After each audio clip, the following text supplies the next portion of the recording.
அனஸ் இப்னு மாலிக் ரலியல்லாஹு அன்ஹு ரசூல் ஸல்லல்லாஹு அலைஹி வஸல்லம் உடைய அந்த இறுதி நேரத்தை பற்றி சொல்லுவார்கள்.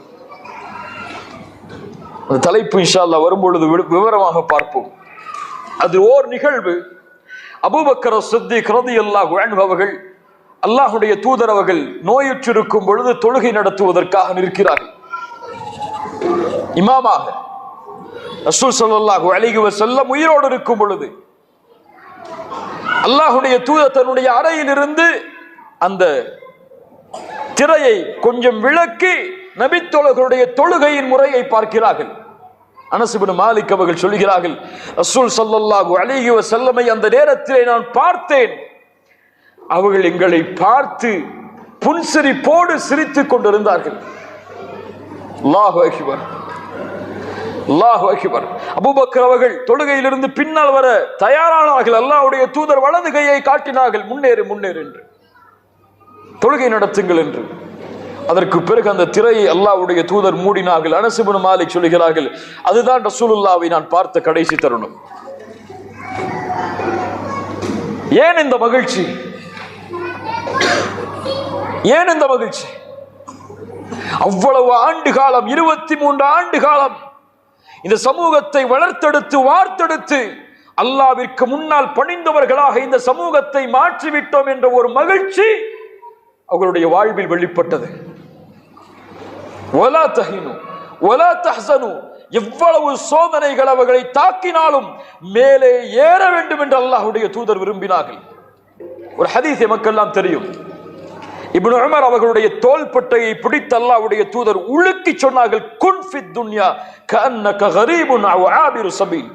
இப்னு உமரே, இந்த பூமியில் ஒரு வழிப்போக்கன் எப்படி வாழ்வானோ, ஒரு பாதை அறியாதவன் எப்படி வாழ்வானோ, அது போன்று வாழ்ந்து செல்.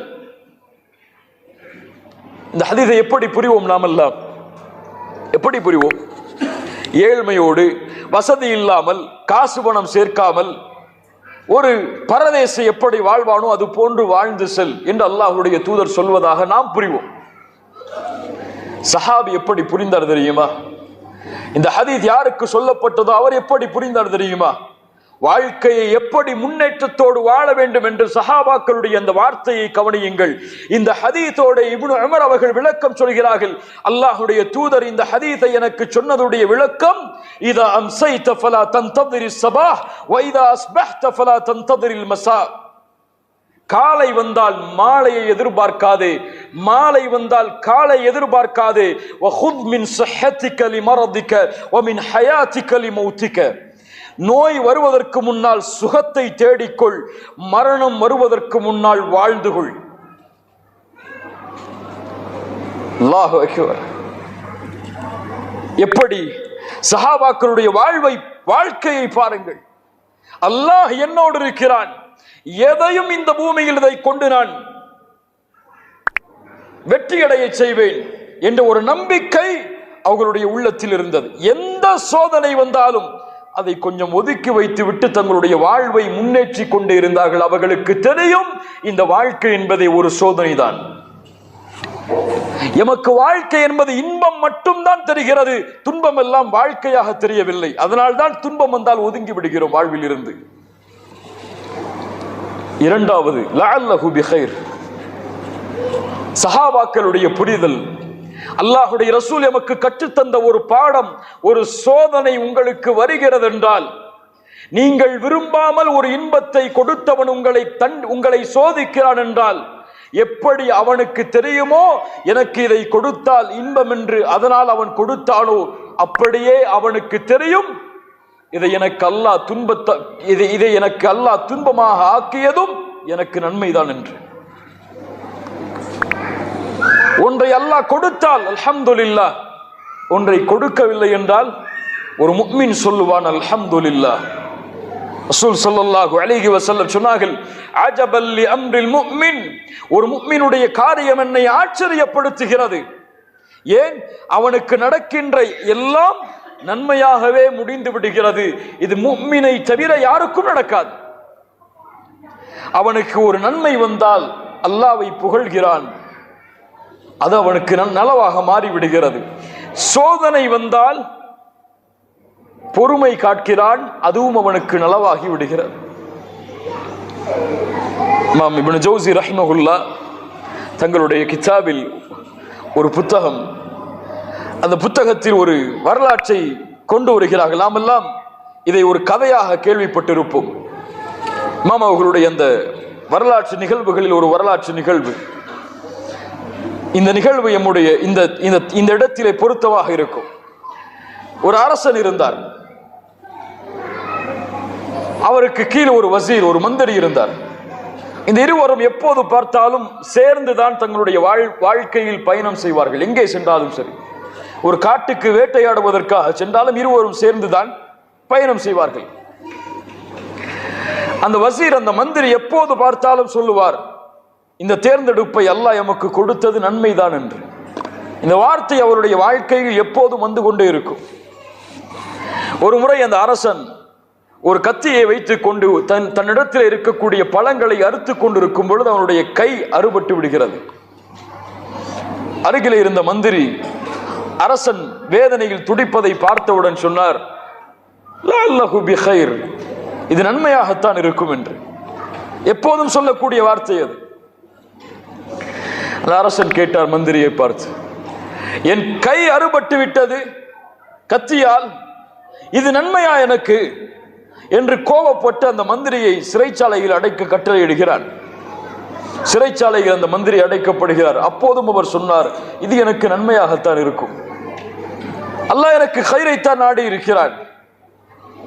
அந்த அரசர் அந்த மந்திரி இல்லாமல் ஒரு நாள் காட்டில் வேட்டைக்காக செல்லும் பொழுது அந்த காட்டுவாசிகளில் சிலர் அவரை சிறைபிடித்து விடுகிறார்கள். சிறைபிடித்து அவரை அந்த சிலைக்கு அறுத்து பலியிடுவதற்காக அழைத்து செல்கிறார்கள். பலியிடுவதற்குரிய ஆடைகளை எல்லாம் உடுத்து வைத்து அலங்கரித்து அவரை வெட்டுவதற்காக வரும் பொழுது அவருடைய உடம்பில் குறைகளை சோதிக்கிறார்கள். கை என்ன ஆகியிருக்கிறது? அறுபட்டு இருக்கிறது. குறை உள்ள உன்னை நாங்கள் இந்த சிலைக்கு பலியிட முடியாது என்று விடுதலை செய்து விடுகிறார்கள். அப்போதுதான் அந்த அரசனுக்கு புரிந்தது. அந்த மந்திரி என்ன சொன்னார், இது அல்லாஹ் உங்களுக்கு கொடுத்த தேர்ந்தெடுப்பு நன்மைதான் என்று. கை சரியாக இருந்தால் அறுக்கப்பட்டிருப்பார், வெட்டப்பட்டிருப்பார். அந்த அரசர் இதை புரிந்து கொண்டார். அந்த மந்திரியை அழைத்தார் சிறைச்சாலையில் இருந்து. மந்திரியே, நீ சொன்னது சரிதான், எனக்கு சொன்னாய் சரி, நன்மை என்று. நான் சென்றேன், குறை இருந்தது, விடுதலை செய்து விட்டார்கள். உன்னை சிறைச்சாலையில் அடைத்த பொழுது ஏன் நீ நன்மைதான் என்று சொன்னாய்? அரசா, நான் உன்னோடு வந்திருந்தால் குறையில்லாத என்னை என்ன செய்திருப்பார்கள்? வெட்டி இருப்பார்கள். உன்னோடு வராமல் சிறைச்சாலையில் அல்லாஹ் என்னை வைத்திருப்பது கைர் தான் எனக்கு. சுப்ஹானல்லாஹ். இப்படித்தான் அல்லாஹ் ரப்புல் ஆலமீன் கூறுகிறான், வஅஸா அன் தக்ரஹு ஷைஅன் வஹுவ கைருல் லக்கும். ஒன்றை நீங்கள் வெறுப்பீர்கள், ஆனால் அது உங்களுக்கு நன்மையாக இருக்கும். ஒன்றை நீங்கள் நேசிப்பீர்கள், அது உங்களுக்கு தீமையாக இருக்கும். வல்லாஹு யஅலம் வ அன்தும் லா தஅலமூன். அல்லாஹ் அறிந்தவன், நீங்கள் அறியாதவர்கள். அவ்வளவுதான். எளிதாக அல்லாஹ் முடிக்கிறான். அல்லாஹ் அறிந்தவன், நீங்கள் அறியாதவர்கள். உங்களுக்கு எது நன்மை எது தீமை அல்லாஹ்விற்கு தெரியும். நன்மை என்றால் கொடுப்பான், தீமை என்றால் அல்லாஹ் தடுத்து விடுவான். ஒரு முஃமின் நன்மையை கண்டால் என்ன செய்வான்? நன்றி செலுத்துவான். அவனுக்கு தீமையை கண்டால், சோதனையை கண்டால் பொறுமை காப்பான். அல்லாஹ் அவனுக்கு அதன் காரணமாக அவனிடத்திலே வர இருக்கின்ற பெரிய முசீபத்தை அதனால் நீக்கி இருக்கலாம். ஒரு சோதனை வருகிறது, சிரமம் வருகிறது, ஏன் எண்ணக்கூடாது? அல்லாஹ் ரப்புல் ஆலமீன் இந்த சோதனையை கொடுத்து எனக்கு வர இருந்த மிகப்பெரிய சோதனையை அல்லாஹ் தடுத்து விட்டான் என்று. லஅல்லஹு பிகைர்.